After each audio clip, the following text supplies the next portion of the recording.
हम लोग इस फर्स्ट वीडियो होगा HTML का। ऑलरेडी HTML का मेरे पास वीडियो है चैनल पे है, बट इसको फिर से रिफ्रेश करते हैं हम। इसको करेंगे क्या कि यहाँ पर सबसे पहले हम फोल्डर बनाएंगे डेस्कटॉप पे, राइट क्लिक करेंगे, उसके बाद ऑप्शन में जाएंगे, शो मोर ऑप्शन, इसमें न्यू, इसमें फोल्डर। यहाँ पे फोल्डर का नाम हम HTML रख रहे हैं। सब लोग देखो, HTML फोल्डर का नाम रख रहे हैं। इस HTML फोल्डर को हम लोगों को क्या करना है, राइट क्लिक करके ओपन विथ कोड पे क्लिक कर लेना है। ये VS कोड अगर इंस्टॉल होगा तो आपको ओपन विथ कोड का ऑप्शन दिख जाएगा। यहाँ पर आपको सबसे पहले ये समझना है कि अपना जो पेज है वो बनाने के लिए इस कोने पे, इस पैनल पे आपको यहाँ पे प्लस का साइन दिखेगा। यहाँ पे index.html लास्ट में लगाकर अपना कोड लिख देंगे, जो कि लास्ट क्लास में हम बताए भी थे कि बेसिक स्ट्रक्चर क्या होता है HTML का, वो भी बनाएंगे। देखो बेसिक स्ट्रक्चर जो होता है वो HTML टैग से शुरू होता है। HTML का जो टैग है,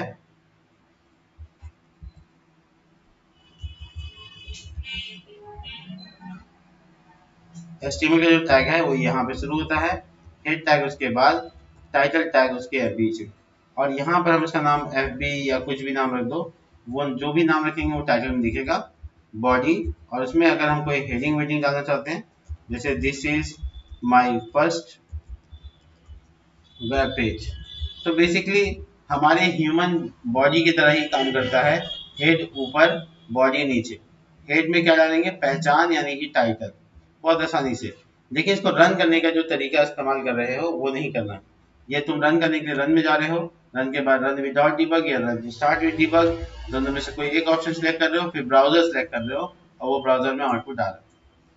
इस तरीके से भी बेहतर तरीका है मेरे पास। देखो जो टाइटल होता है वो यहाँ दिखता है, दिख रहा है FB, और जो बॉडी में लिखा था वो यहाँ दिखेगा। यानी जो व्हाइट कलर का जो पूरा एरिया है जिसको वेबसाइट जहाँ पे खुलेगा, इसको हम लोग बॉडी के सेक्शन में देखेंगे, और जो टाइटल होगा वो ऊपर की तरफ दिखेगा यहाँ पे FB। तो अगर हम कल को फ्यूचर में टाइटल को FB की जगह लिख देते हैं फर्स्ट वेब पेज, इस तरह से लिख देते हैं, तो तुम नोटिस करोगे रिफ्रेश करने के बाद फर्स्ट वेब पेज दिख रहा है। तो ये बहुत आसानी दिख रहा है, बट इससे भी अच्छा तरीका है रन करने के लिए। उसके लिए क्या करना होगा, सबसे पहले लैपटॉप या कंप्यूटर में वाईफाई कनेक्ट होना चाहिए या इंटरनेट होना चाहिए। उसके बाद आप यहाँ पर एक्सटेंशन पे क्लिक करेंगे, जिसका कंट्रोल शिफ्ट एक्स भी दबा सकते हैं। एक्सटेंशन में आने के बाद आप यहाँ पे लिखेगा लाइव सर्वर, लाइव सर्वर। तो लाइव सर्वर में पहला नंबर पे जो आ रहा है ये वाला आइकन देख लीजिए, इसको आपको इंस्टॉल कर लेना है। ठीक है, जैसे ही आप इसको इंस्टॉल करेंगे उसके बाद आपको रन करना थोड़ा आसान हो जाएगा। क्या करना होगा रन करना, तो रन करने के लिए नीचे गो लाइव का बटन दिखा है, यहाँ दिख रहा है गो लाइव HTML के बगल में, यहाँ पे इस पे क्लिक करने से ही आपका अपने आप ब्राउजर पे रन हो जाएगा। इसके अलावा आपको कोई मेहनत नहीं करना। तो यहाँ पर आप बहुत आसानी से रन कर सकते हैं। देखिए रन हो गया। ये जूम थोड़ा किया हुआ, इसको जूम कम कर देते हैं, 100% ये है, ये है। देखो फर्स्ट वेबसाइट। इसका फायदा क्या लाइव सर्वर का, कि हम यहाँ कुछ बदलेंगे ना तो हमको पेज रिफ्रेश नहीं करना पड़ेगा, वो अपने आप बदल जाएगा। जैसे हम यहाँ पे लिख रहे हैं अमन पांडे, देखो तो ये यहाँ पे अपने आप चेंज हो गया, हमको पेज रिफ्रेश नहीं करना पड़ेगा। यानी एकदम लाइव चल रहा है। अगर हम तुमको दिखाएं आधा स्क्रीन में ये रख दें और आधा स्क्रीन में ये रख दें, तो हम यहाँ कोड लिखते जाएंगे और वहां नीचे काम होते जाएगा। तो बहुत सैंपल एग्जांपल देते हैं। देखो बहुत सिंपल सा एग्जांपल है, एक पैराग्राफ लिख रहे हैं, उसके अंदर कुछ लॉरिम लिख रहे हैं, वो देखो अपने आप लिखा गया। कल को हम बैकग्राउंड बदलेंगे इसका, यहाँ पर बैकग्राउंड बदल रहे हैं BG कलर, और लाल रंग का बैकग्राउंड कर रहे हैं, वो अपने आप हो गया। टेक्स्ट कलर चेंज कर रहे हैं व्हाइट, वो अपने आप हो गया। तो इस तरीके की चीजें हम जितना करते जाएंगे वो यहाँ पे दिखते जाएगा। बहुत सिंपल है, बहुत आसान सा काम है। तो बेसिकली यहाँ पर हम लोग जो कुछ करेंगे लाइव सर्वर होने की वजह से ये ऑटोमेटिक उसके अनुसार काम करने लगेगा। तो चलिए हम लोग आज का जो टॉपिक है HTML में वो समझते हैं। सबसे पहले हम लोग को ये समझ लेना है कि बेसिक HTML के लिए HTML टैग होना चाहिए, उसके अंदर में हेड टैग होना चाहिए, हेड के अंदर आप टाइटल डालेंगे और बॉडी टैग में अपना काम करेंगे। ठीक है, कमेंट लिखने के लिए, कोई भी लाइन को कमेंट करने के लिए या लिखने के लिए क्या करना होगा, इसको पहले टॉपिक में समझते हैं। सबसे पहला टॉपिक हम लोग यहाँ पढ़ेंगे HTML कमेंट। कमेंट क्या होता है, कमेंट कंप्लीटली इग्नोर किया जाता है कंप्यूटर की तरफ से। कंप्यूटर इसको कभी भी रन या चेक नहीं करेगा। तो कमेंट कैसे लिखेंगे एचटीएमएल में? एचटीएमएल में कमेंट लिखने के लिए आपको एंगुलर ब्रैकेट और उसके एक्सक्लेमेशन मार्क और उसके बाद 2 बार स्लैश, बस इतना लिखिएगा, ऑटोमेटिक उसका एंडिंग रह जाएगा, लास्ट में 2 बार स्लैश, फिर आपका एंगुलर ब्रैकेट बंद हो जाएगा, बीच में आप जो लिखेंगे वो कमेंट होगा। तो हम यहाँ लिख लेते हैं ऑल HTML एलिमेंट्स हेयर, इससे कुछ भी आउटपुट नहीं आएगा। देखो कोई आउटपुट आया नहीं आया, और जो अमन पांडे यहाँ पे टाइटल लिखा हुआ है वो वहां पर दिख रहा है। तो इसका मतलब है कि ये कमेंट लाइन है, इस लाइन का होना या ना होना से कोई फर्क कंप्यूटर को नहीं पड़ेगा, बट इसको लिखने से आप अपना कोड को समझा सकते हैं, अंडरस्टैंडेबल बना सकते हैं, रीडेबल बना सकते हैं। तो ये यहाँ पर फिलहाल के लिए हम लोग कमेंट लिखा, जिसका सिंटेक्स हम लोग एक बार और समझ लेते हैं कि comment is totally ignored by the computer. It is used to make more understandable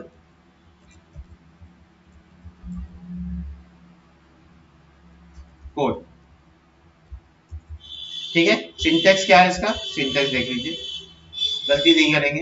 ये देखो एंगुलर ब्रैकेट एक्सक्लेमेशन मार्क 2 बार यहाँ कमेंट लिख देना, कमेंट हियर, ठीक है, लास्ट में 2 बार स्लैश सॉरी डैश, 2 बार डैश। ये सिंटेक्स है, इसको याद रखिएगा। एक से ज्यादा लाइन भी लिख सकते हैं, कोई दिक्कत नहीं आएगा, मतलब यहाँ एंटर मारते जाइए और जितना लाइन चाहिए उतना लाइन लिख दीजिए, सब कमेंट होगा, ठीक है। तो इसमें मल्टी लाइन और सिंगल लाइन नहीं होता, ये एक लाइन के लिए यही इस्तेमाल होता है, मल्टीपल लाइन के लिए भी यही इस्तेमाल होता है।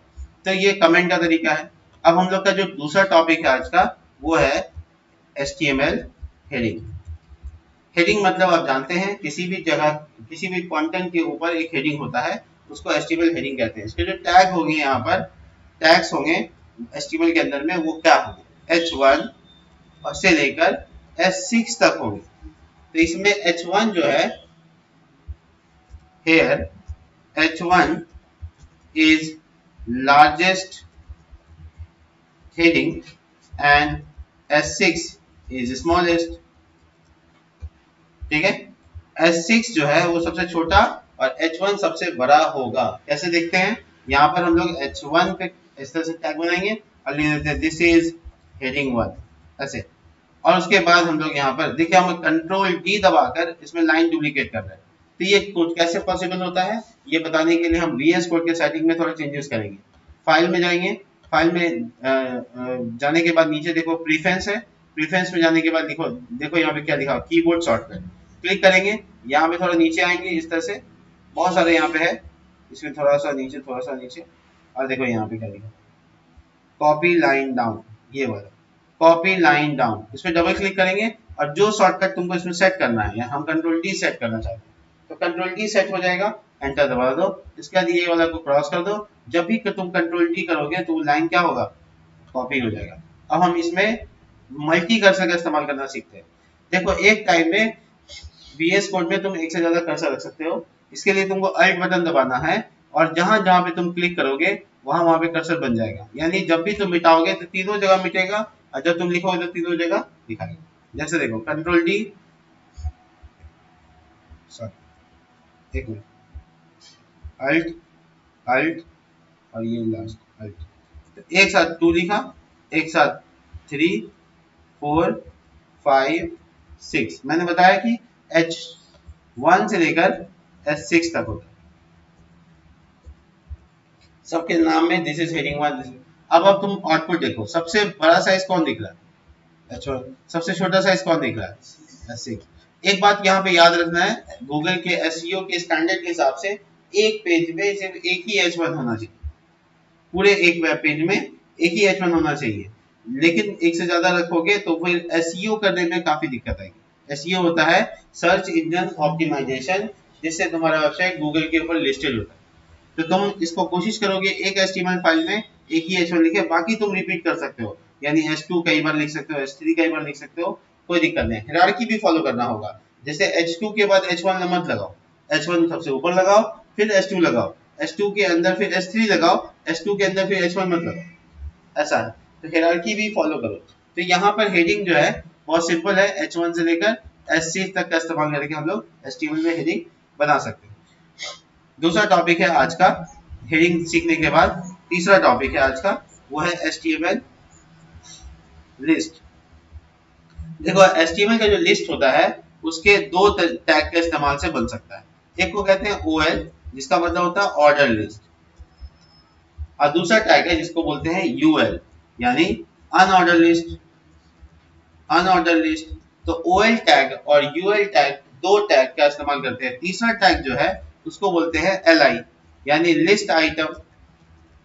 लिस्ट आइटम, आप ये तीनों टैग का इस्तेमाल करके कोई भी तरह का लिस्ट बना सकते हैं, ऑर्डर्ड भी अनऑर्डर्ड भी। ऑर्डर्ड क्या होता है? जिसमें नंबरिंग होगा 1 2 3 4 5 क ख ग घ ABCD रोमन लेटर वाला, ये सब हो गया ऑर्डर्ड। जिसमें ऑर्डर्ड नहीं होगा उसमें क्या होगा? डॉट होगा, डैश होगा, एरो का साइन होगा, इस तरीके को कहते हैं अनऑर्डर्ड लिस्ट आइटम। तो इसको बनाते कैसे हैं इसको समझते हैं। सबसे पहले हम पहला नंबर OL और UL दोनों को एक साथ डिस्कस कर लेते हैं, ठीक है? OL टैग में और UL टैग में बनाने का तरीका। देखो, इसके बनाने के तरीके से पहले हम यहाँ पर एक छोटा सा सैंपल दिखाते हैं। देखिए अभी कमेंट लिख रहे हैं, इसके लिए शॉर्टकट है कंट्रोल स्लैश। कंट्रोल स्लैश से दोबारा डालोगे तो हट जाएगा, वहीं से वापस आएगा। तो ये कमेंट हम लिख देते हैं, लिस्ट इन HTML, ठीक है? अब हम आपको बताते हैं ऑर्डर लिस्ट कैसे होता है। OL, LI, और यहाँ पे कुछ जानवरों के नाम लिखते हैं, cow, ox, bull, dog, cat, fox. देखो तुम्हारे सामने एकदम रियल टाइम में यहाँ पे एक नंबरिंग सिस्टम की मदद से अपने आप क्या स्टार्ट हो गया, यहाँ 1 से 6 तक, यानी हमने कहीं लिखा है 1 से 6 तक? नहीं लिखा, ये अपने आप जनरेट हो गया। तो ये है OL, और इसी को अगर हम एक कॉपी पेस्ट कर लें, देखो हम इसको पूरा सिलेक्ट कर रहे हैं, सिलेक्ट करने के बाद हम कंट्रोल D दबाएंगे तो कॉपी हो जाएगा। अब हम OL की जगह UL, देखो इसमें क्या आ रहा है? डॉट डॉट, यानी अनऑर्डर लिस्ट। तो ये एक सैंपल है जो कि हम यहाँ लिस्ट में बता रहे हैं, इसकी काफी डिटेल में हम लोग को अलग से समझना है, लेकिन फिलहाल के लिए एक लिस्ट बनाकर देखते हैं कि कैसे लिस्ट बनता है OL और UL की मदद से। अब आते हैं चौथे टॉपिक पे, जिसको कहते हैं HTML एट्रीब्यूट। एट्रीब्यूट क्या होता है? एट्रीब्यूट बेसिकली HTML के टैग में मैनिपुलेशन या मॉडिफिकेशन करता है। यानी एट्रीब्यूट का इस्तेमाल करके हम लोग using HTML tag attribute we can modify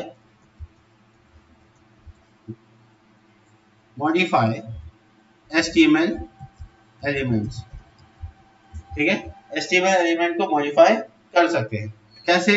example के तौर पे कहाँ लिखते हैं वो भी देख लेते हैं।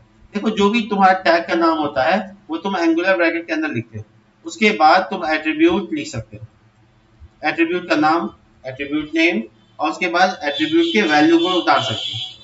इस तरीके से एट्रीब्यूट का वैल्यू देकर तुम एंगुलर ब्रैकेट बन जाते हो। अगर एक से ज्यादा एट्रीब्यूट है तो सेम काम को तुम आगे रिपीट कर सकते हो। क्या मतलब? एग्जांपल समझते हैं। देखो, टैग का नाम मान लो बॉडी है, ठीक है? लेकिन तुम BG कलर अगर यहाँ पे लिखोगे तो ये एट्रीब्यूट का नाम कहलाएगा, और रेड लिखोगे तो वो वैल्यू लिखाएगा। यानी ये टैग नेम है, ये है आपका बॉडी। ये जो एट्रीब्यूट नेम की बात कर रहे हैं वो है आपका BG कलर, और उसके बाद इक्वल टू लगाकर जो एट्रीब्यूट वैल्यू की बात कर रहे हैं वो है रेड। तो इस तरीके का अगर हम काम करेंगे तो एट्रीब्यूट को समझ में आएगा। हर टैग के पास अपना एट्रीब्यूट होता है, हर टैग के पास होता है। ये सारे टैग्स में एट्रीब्यूट अवेलेबल है। हम एक एक करके सारे टैग का एट्रीब्यूट बताएंगे, लेकिन फिलहाल के लिए भी हम आपको बैकग्राउंड कलर जो व्हाइट है इसको चेंज करना बताते हैं। इसको चेंज करने के लिए आप क्या करेंगे, यहाँ पर लिखेंगे BG कलर। देखो कहाँ लिख रहे हैं? एंगुलर ब्रैकेट के अंदर लिख रहे हैं, टैग से बाहर नहीं लिख रहे हैं। गलती ज्यादातर लोग करते हैं कि इसको यहीं पे खत्म करते हैं और इसके बाद जो है इसको यहीं पे खत्म करते हैं, उसके बाद BG is equal to red लगाने की कोशिश करते हैं, तो उसका एट्रीब्यूट नहीं कहलाएगा। वो देखो वहां पर लिख के आगे, ऐसा नहीं होना चाहिए। इसके एंगुलर ब्रैकेट को यहाँ अपना बंद करके एट्रीब्यूट के बाद बंद करना, ठीक है? ध्यान रहे वहां पे इंडिंग टैग नहीं होना चाहिए। देखो बैकग्राउंड कलर रेड हो गया, रेड की जगह तुम जो कलर का नाम जानते हो वो लिखो, वो कलर हो जाए, एनी कलर, ठीक है? यहाँ तक कि कलर के कोड्स भी होते हैं, जैसे ये स्काई ब्लू कलर का कोड है और ये डाल, ठीक है? इस तरह से हम अगर रेड कलर को कोड में लिखना चाहेंगे तो हम लिखेंगे FF0000, देखो देखिए, अगर हम ग्रीन कलर लिखना चाहेंगे तो 00FF00, और हम ब्लू कलर लिखेंगे तो हम लिखेंगे 0000FF। ये कोड है, हेक्साडेसिमल कोड है, आपको कोड याद करने की जरूरत नहीं है, आप सीधा ब्लू लिख दीजिए, कोई दिक्कत नहीं आएगा। ठीक है, आपको जो भी कलर का नाम पता है, लेमी,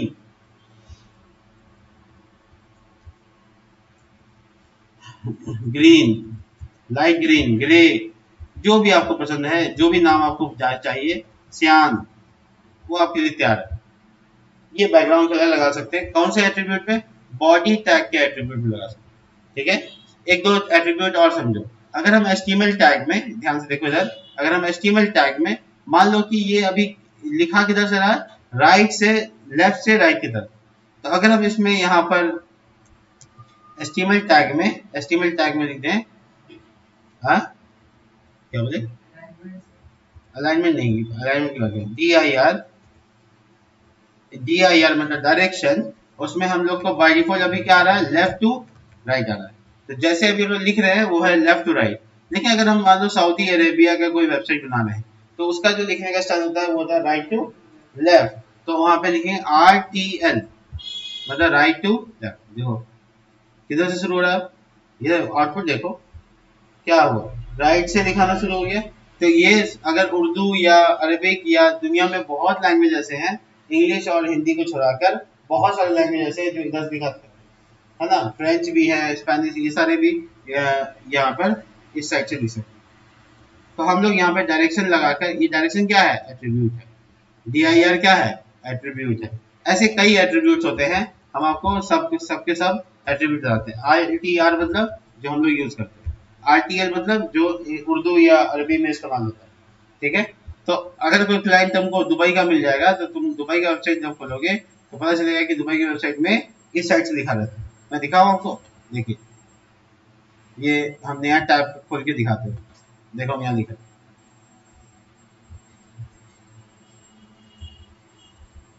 दुबई गवर्नमेंट का वेबसाइट खोल देते हैं। ठीक है, ये सब दुबई गवर्नमेंट की वेबसाइट है, ऑफिशियल पोर्टल फॉर दुबई। तो ये इंग्लिश भाषा में EN लिखा हुआ है, यानी इंग्लिश भाषा में खुलेगा, लेकिन इसको तुम उस वहाँ के लोकल लैंग्वेज का इस्तेमाल कर सकते हो।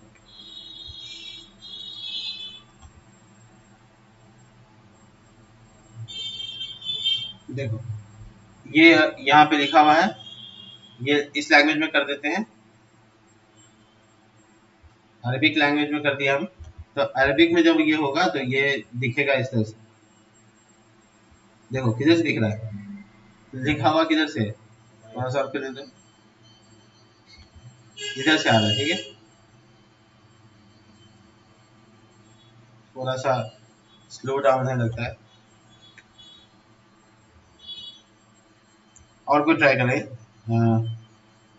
इराक, इराक वीज़ा लगाते हैं। ठीक है, इराक वीज़ा, तो इराक का जो असेंबली वीज़ा वेबसाइट है वहाँ जाने की कोशिश करते हैं, देखते हैं वहाँ पे कैसे खुलता है। अच्छा ये तो इंडिया का ही इंडिया का इराकी वीज़ा यहाँ मिल जाएगा, वीज़ा टू इराक,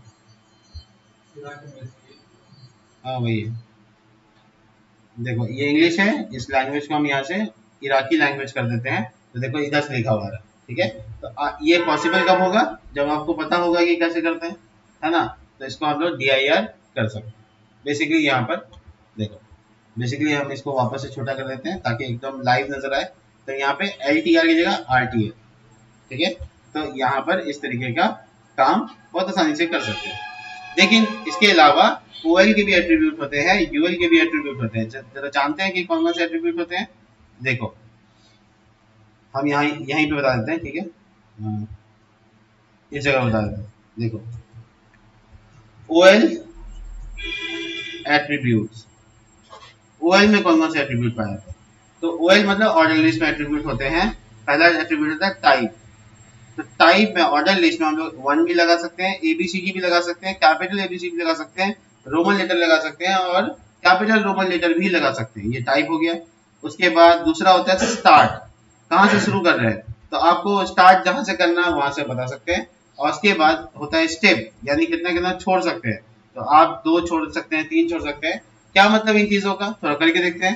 तो यहाँ पे जब हम आएंगे ऑर्डर लिस्ट को आउटपुट देखो, पहले ब्राउजर खोल के रखते हैं। तुम लोग देखो ये कैसे स्टार्ट है, 1 से स्टार्ट हो रहा है, कहाँ तक जा रहा है, 6 तक। तो तुम चाहते हो 1 2 3 4 5 नहीं, ABCD में दिखे, तो इसमें लिखोगे टाइप और ए लिखोगे, कहाँ चेंज हुआ, ABCD का सीक्वेंस हुआ। कैपिटल ए लिखोगे तो कैपिटल ABCD में, और रोमन लेटर में लिखोगे तो देखो रोमन लेटर में, और तुम इसको कैपिटल रोमन लेटर में कैपिटल आई लिख दोगे। देखो दिख रहा है तुम लोगों को। तो इसको हम लोग जहां से शुरू करना चाहते हैं वहां से शुरू कर सकते हैं। जैसे स्टार्ट 101 से शुरू करो, तो देखो सी होता है 100, अगर हम आई की जगह पे 1 लिख देंगे तो 1 लेटर देखो 101 102 103 104। हम चाहते हैं कि हर स्टेप में, सॉरी स्टेप काम करेगा याद नहीं, नहीं स्टेप नहीं होता, सॉरी हाँ यहाँ पे मैंने गलती की, स्टेप नहीं होता। तो स्टार्ट और टाइप, देखो कहाँ लगा है एट्रीब्यूट, कहाँ लगता है, टैग के अंदर, जैसे टाइप लगा जैसे स्टार्ट लगा। अब आते हैं OL में कितने सारे एट्रीब्यूट होते हैं। तो देखो OL में भी एट्रीब्यूट्स होते हैं, UL में सॉरी UL के एट्रीब्यूट्स हो गए टाइप, और इसमें टाइप में डिस होता है, स्क्वायर होता है, सर्कल होता है, इसमें 3 तरह का वेरिएंट है। और इसका स्टार्ट पॉइंट नहीं होता है, क्यों नहीं होता है स्टार्ट पॉइंट, क्या हुआ गलती हो गई ना, हाँ ठीक,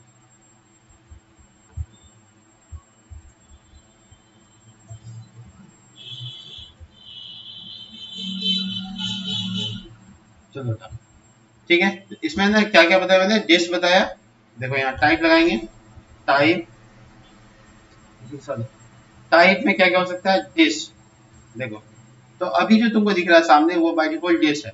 सर्कल, देखो सर्कल में उसके अंदर अंडरलाइन दिख रहा है कि हम जूम कर दें, दिख रहा है। सर्कल के बाद स्क्वायर, चेंज हुआ। तो ये OL में भी टाइप लगता है और UL में भी, लेकिन दोनों का टाइप का वैल्यू अलग अलग है, ठीक है। तो इस तरीके का पैटर्न हम लोग समझ लेते हैं। तो आज के टॉपिक में हम लोग क्या क्या पढ़ा, हेडिंग पढ़ा, पैराग्राफ के बारे में पढ़ा, सॉरी हेडिंग पढ़ा, उसके बाद कमेंट्स के बारे में पढ़ा, फिर हम लोग एट्रीब्यूट के बारे में जाना, और UL OL का टैग के बारे में जाना। एक और लास्ट आज का टॉपिक हम लोग कवर करते हैं, 5वां पॉइंट, ये लिखा क्यों नहीं पता नहीं,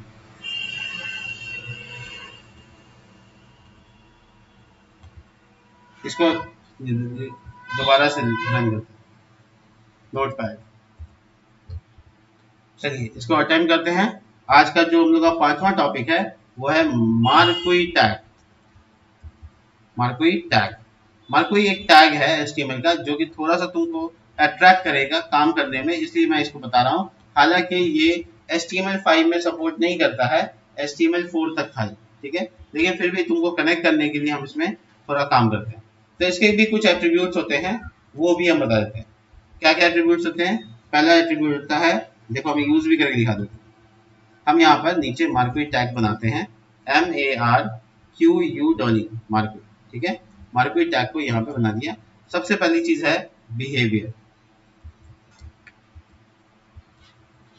बिहेवियर, इसमें बिहेवियर में पहले मैं इसके अंदर क्या करने वाला हूँ वो देखो, H1 लगा देता हूँ और लिखते हैं हेलो भाई, ऐसे। तो मैं पहले इसका आउटपुट दिखाता हूँ ये क्या आ रहा है। थोड़ा सा रिफ्रेश, नीचे आओ, देखो क्या आ रहा है, हेलो भाई। देखिए मैं बिहेवियर में अगर बदलाव कर दूं, देखो ये इधर से गायब हो जाएगा और उधर से निकल के वापस आएगा, तो आ रहा है। मैं अगर बिहेवियर में यहाँ पे लिखूं अल्टरनेट, क्या लिखूं, अल्टरनेट, तो देखना इस बार क्या होगा, ये इसमें जाने के बाद टकराएगा और टकरा के फिर वापस आ जाएगा, ठीक है। तो अल्टरनेट में ये था। और उसका था स्लाइड। स्लाइड का मतलब क्या है, यहां से जाएगा और यहां जाके रुक जाएगा, फिर आगे नहीं बढ़ेगा, ठीक है। तो इसका मतलब बिहेवियर एक एट्रीब्यूट है, इसके कुछ वैल्यूज है, हम यहाँ नोट डाउन करते हैं क्या क्या बिहेवियर के वैल्यूज है। तो बिहेवियर में आता है slide, scroll, scroll by default होता है, और उसके बाद तीसरा है अल्टरनेट, ठीक है। तीसरा क्या है, अल्टरनेट। उसके बाद दूसरा एट्रीब्यूट की बात की जाए तो वो है, देखो वो क्या है, वो है डायरेक्शन। क्या है, डायरेक्शन। इसमें तुम लेफ्ट लिख दोगे तो ये लेफ्ट साइड की तरफ जा रहा है, तुम इसमें राइट लिख दोगे तो ये राइट की तरफ जाएगा, ठीक है। और तुम इसको अप लिख दोगे तो ये नीचे से ऊपर की तरफ जाएगा, और तुम इसमें डाउन लिख दोगे तो ये नीचे ऊपर नीचे की तरफ आएगा। यानी दूसरा बिहेवियर का नाम है डायरेक्शन, दूसरे एट्रीब्यूट का नाम है डायरेक्शन, जिसमें होता है अप या डाउन या लेफ्ट या राइट, सिंपल। ठीक है, कॉपी में जो लिखोगे वो इस वीडियो को देख के लिखोगे। ठीक है, वीडियो चल भी रहेगी नहीं, अच्छा ठीक है। तो इसके बाद जो है ना बिहेवियर और डायरेक्शन, ये दोनों चीज लगा दिया। अब तीसरा जो है वो इसमें एट्रीब्यूट आएगा। तीसरा एट्रीब्यूट है scroll amount. Scroll amount actual में डिसाइड करता है स्पीड। ठीक है, कितना स्पीड में ये चलेगा। देखो मैं आपको ये स्लाइड में ये पॉसिबल नहीं है, हम इसमें अल्टरनेट लगा देते हैं। स्लाइड में क्या प्रॉब्लम है कि एक बार में जाकर वो रुक जाएगा, अल्टरनेट। ठीक है, स्क्रॉल अमाउंट डाउन अप से नहीं काम चलेगा, राइट लगा देते हैं, मतलब अपना माथा खोल लेगा। इसकी स्पीड बढ़ गई। अगर स्क्रॉल अमाउंट वैल्यू को 100 की जगह 1000 कर देंगे तो 4 नंबर गिर लगा देगा। और अगर स्लो करना है तो इसको, ठीक है, और स्लो करना है तो इसको। स्क्रॉल अमाउंट डिपेंड करता है वैल्यू के ऊपर, और आप इसमें लिख सकते हैं क्या है एट्रीब्यूट, स्क्रॉल अमाउंट। और इस स्क्रॉल अमाउंट का वैल्यू पे स्पीड डिपेंड करता है। ठीक है, तो हम लोग यहाँ पर ऐसा नहीं कि सिर्फ टेक्स्ट को स्लाइड करा सकते हैं, हम लोग बहुत कुछ को स्लाइड करा सकते हैं, बहुत सारा कुछ। तो हम लोग एक एक चीजें समझेंगे और एक एग्जांपल देखते हैं। पांचवा के बाद छठा टॉपिक जिसका नाम है IMG टैग। IMG टैग इस्तेमाल होता है इमेज को एम्बेडेड करने के लिए। क्या चीज करने के लिए? एम्बेडेड मतलब स्थापित करने के लिए, इसमें वेबसाइट पे एम्बेडेड करने के लिए। तो IMG टैग का इस्तेमाल करने के लिए आपको कुछ एट्रीब्यूट आना चाहिए। IMG के पास कुछ एट्रीब्यूट्स हैं, जैसे पहला SRC, इसका मतलब होता है source of the file. Source of the file, जो फाइल तुमको एम्बेडेड करना है उसका सोर्स यहाँ लिख देना होगा। उसके बाद आता है चौड़ाई यानी विड्थ, जैसे 400 पिक्सल। फिर आता है ऊंचाई यानी हाइट, इक्वल टू 500 पिक्सल। फिर आता है ALT मतलब अल्टरनेटिव नेम, उस इमेज का कोई अल्टरनेटिव नाम लिख सकते हो। ठीक है, फिर आता है टाइटल, तो उस इमेज के ऊपर कर्सर रखने से कुछ दिस इज टाइटल कुछ लिख सकते हो, जो यहाँ लिख सकते हो। फिलहाल के लिए एक और है छठा नंबर बॉर्डर। बॉर्डर में तुम वैल्यू जो दोगे उतना मोटा बॉर्डर उसमें लग जाएगा। चलिए सबको हम लोग यूज करके देखते हैं कैसे काम करता है। तो हम लोग का ये आखिरी टॉपिक रहेगा आज के लिए, और ये हम लोग मार्कोई वाला को यूज करेंगे। लेकिन पहले उससे पहले IMG समझ लेते हैं। IMG tag SRC। देखिए ऐसा है कि आप अभी फिलहाल इंटरनेट वाला ही यूज कीजिए इमेज, तो हम इसके लिए यूज करेंगे HTTPS, ठीक है, :/ ऑनलाइन लिंक मंगा रहे हैं। एक वेबसाइट है पिक्सम, पिक मतलब आप जानते हैं some.photos / जितना विड्थ का आपको चाहिए 400 लिख दीजिए, वो आ जाएगा। इसका इस टैग का एंडिंग नहीं होता, इस टैग का एंडिंग नहीं होता। जिस टैग का एंडिंग नहीं होता उसके लास्ट में तुम स्लैश लगा के उसको बंद कर सकते हो। नहीं भी लगाओगे तो भी काम करेगा, लगाओगे तो भी काम करेगा, लेकिन अच्छी प्रैक्टिस ये है कि लगा देना चाहिए इस तरीके से। इसकी चौड़ाई तुम कितना दिखाना चाहते हो, तो हम 500 पिक्सल दिखाना चाहते हैं। इसकी ऊंचाई हम स्क्वायर में रखेंगे तो दोनों बराबर रखना पड़ेगा। बॉर्डर, हाँ भैया बॉर्डर चाहिए हमको 10 पिक्सल का। और टाइटल तो हम लिखते हैं दिस इज इमेज। और एट्रीब्यूट देखो कितने सारे एट्रीब्यूट मैंने लिखे। क्या लिखा? HEIGST, ठीक है। विड्थ लिखा मैंने 500 पिक्सल, हाइट लिखा, SRC लिखा, और बॉर्डर लिखा, टाइटल लिखा। अल्टरनेटिव नेम भी लिख सकते हैं, ALT, इमेज दिमाग में। ये है मेरे सारे एट्रीब्यूट। देखो एक एट्रीब्यूट ये हुआ, स्पेस दिया दूसरा एट्रीब्यूट, स्पेस दिया तीसरा एट्रीब्यूट, स्पेस दिया चौथा, पांचवा और छठा। एक ही टैग में कितना एट्रीब्यूट? 6 एट्रीब्यूट। ठीक है, अब हम इसको रन करके देखते हैं क्या आता है। ये देखो, अच्छा जी वेबसाइट में इमेज आया, ये हर पेज के रिफ्रेश में इमेज चेंज कर देगा। देखो हर रिफ्रेश होगा तो हर बार पेज में इमेज बदल जाएगा। क्यों? क्योंकि वेबसाइट ही ऐसा है, पिक्सम वाला वेबसाइट, ये हमेशा डायनेमिक इमेज देता है। तो देखो ये जो इमेज आ रहा है, ये इमेज दिखा, ये जो काले रंग का पिक्सल मोटा कर का बॉर्डर दिख रहा है, बॉर्डर से आया है। इसका साइज 500 बाय 500 है, और इस पे जब हम लोग कर्सर रख रहे हैं तो दिखा दिस इज इमेज दिख रहा है। दिस इज इमेज कहाँ दिखे तुम लोग? टाइटल में लिखे थे। कर्सर जब रखेंगे इमेज के ऊपर, देखो दिस इज इमेज, कहीं पे भी रखो दिस इज। और आपको एक सवाल आ गया कि आपका इमेज कैसे आएगा, ये अल्टरनेटिव नेम। जब आपका एसआरसी काम नहीं करेगा, ध्यान से समझो, जब आपका एसआरसी काम नहीं करेगा, यानी मान लो कि कुछ गड़बड़ है लिंक में, तो फिर वहां पर वो लिख कर आएगा, अल्टरनेटिव नेम लिख कर आएगा। इसी को हम कहते हैं अल्टरनेटिव, यानी जब अपलोड नहीं हो पाया इमेज, वो नाम आ जाएगा। ठीक है, तो ये है इमेज का एग्जाम्पल, जो कि इस वीडियो में सारा कुछ रिकॉर्डेड है, आप लोग इसको देख लीजिएगा। चलिए, आज का एचटीएमएल टॉपिक यहीं पे खत्म होता है।